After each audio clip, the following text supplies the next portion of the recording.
बोल नको. हा यस बोल नका. Two identical galvanometers are converted into ammeter and milliammeter. बरोबर. For the same current, value of shunt of ammeter compared to milliammeter. For the same current म्हणजे I same आहे. Galvanometer is there. त्याला आपण shunt parallel current करतो बरोबर आहे ना. मग तो होतोय गॅलोमीटर ॲज ॲमीटर बरोबर आहे किंवा मिलिमीटर होईल.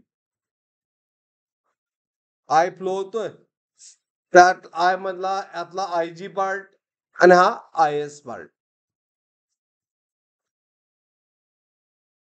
आता याने विचारलंय काय value of shunt of the ammeter and millimetre विचारले. म्हणजे आपण शंट साईडला डिस्कस करूया. शंटचा करंट व्हॅल्यू काय दिलं असते आय एस इज. शंटची व्हॅल्यू काय दिली असते I S. I into what opposite band resistance divide bye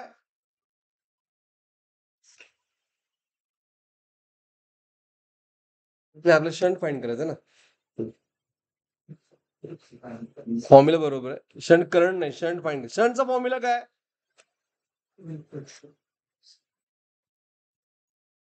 हा शंटचा बेसिक फॉर्म्युला काय जीचा नव्हे आय जी इंटू वॉट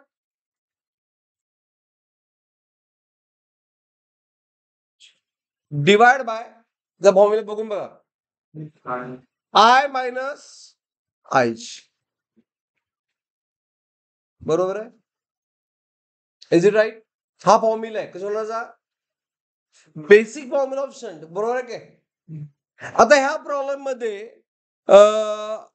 जी तर कॉन्स्टंट आहे. जी हा काय चेंज होत नाही. आय जी अँड जी हे सेम आहेत. What they are constant.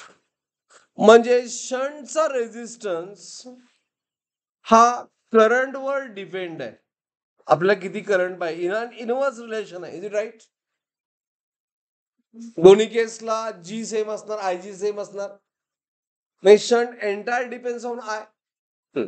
आता दोन डिव्हाइस आहेत ॲमीटर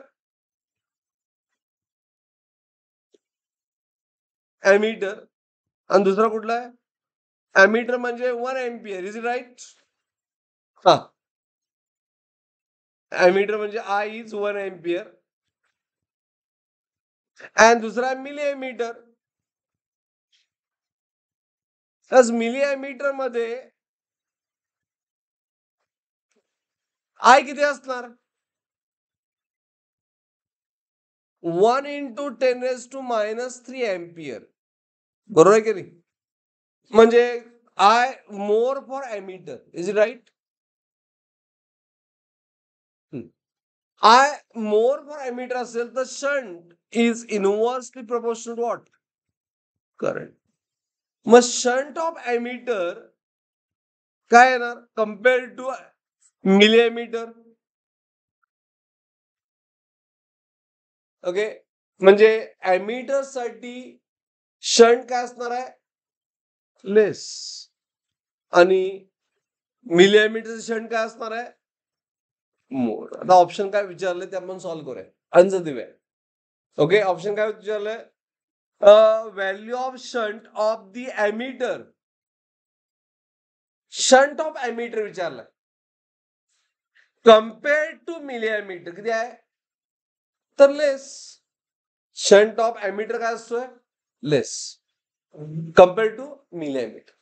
त्या ऑप्शन इज ए बरोबर. ओके सेम वेने थिंक केला होता.